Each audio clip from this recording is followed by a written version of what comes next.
તો અંજારમાં ગેરકાયદે દબાણો સામે તંત્રની કાર્યવાહી, ગુનાહિત ઇતિહાસ ધરાવતા આરોપીઓના દબાણો હટાવી દેવામાં આવ્યા છે।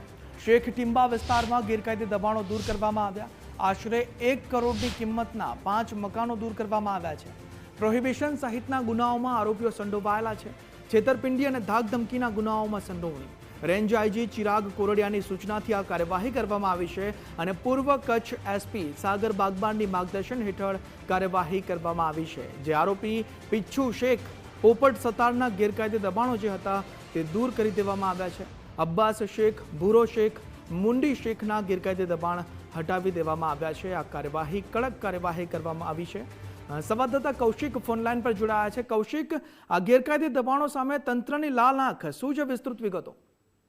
ચોક્કસથી અંજારમાં ગુનાહિત ઇતિહાસ ધરાવતા આરોપીઓના ગેરકાયદેસર દબાણો તંત્રની કાર્યવાહી કરવામાં આવી છે। શેખ ટીંબા વિસ્તારમાં ગેરકાયદેસર દબાણો હટાવવામાં આવ્યા। પોલીસ અને વહીવટી દ્વારા સંયુક્ત કાર્યવાહી કરવામાં આવી છે। આશરે 1 કરોડની કિંમતના 5 જેટલા મકાનો દબાણો દૂર કરવામાં આવ્યા છે। પૂર્વ કચ્છમાં ગુનાહિત તત્વો સામે તંત્રએ સકંજો કસ્યો છે। પ્રોહિબિશન, છેતરપિંડી, ધાક ધમકી સહિતના ગુનાઓમાં સંડોવણી અને જીપીએસ ચોરી અને જુગારધારા હેઠળ પણ ગુનાઓ નોંધાયેલા હતા। પશુ અત્યાચાર અધિનિયમ હેઠળ પણ એક આરોપી સામે નોંધાયેલો છે। પોલીસ મહાનિરીક્ષક ચિરાગ કોરડિયા, એસપી સાગર બાગવાનના માર્ગદર્શન હેઠળ આ કાર્યવાહી કરવામાં આવી છે। અને ખાસ કરીને જોવા જઈએ તો સબીર ઉર્ફે પિચ્છુ સુલતાન શેખ, મોહમ્મદ ઉર્ફે પોપટ અબ્દુલ સત્તાર કકલ, અબ્બાસ ઇબ્રાહિમ શેખ, કાસમ ઉર્ફે ભૂરો જુસફશા શેખ, અસલમ ઉર્ફે મુંડી આજીસા શેખ હાલ દૂર કરવામાં આવ્યા છે। અને આવનારા દિવસોમાં જે પણ કોઈ અસામાજિક તત્વો છે તેઓની સામે કડક કાર્યવાહી હાથ ધરવામાં આવશે।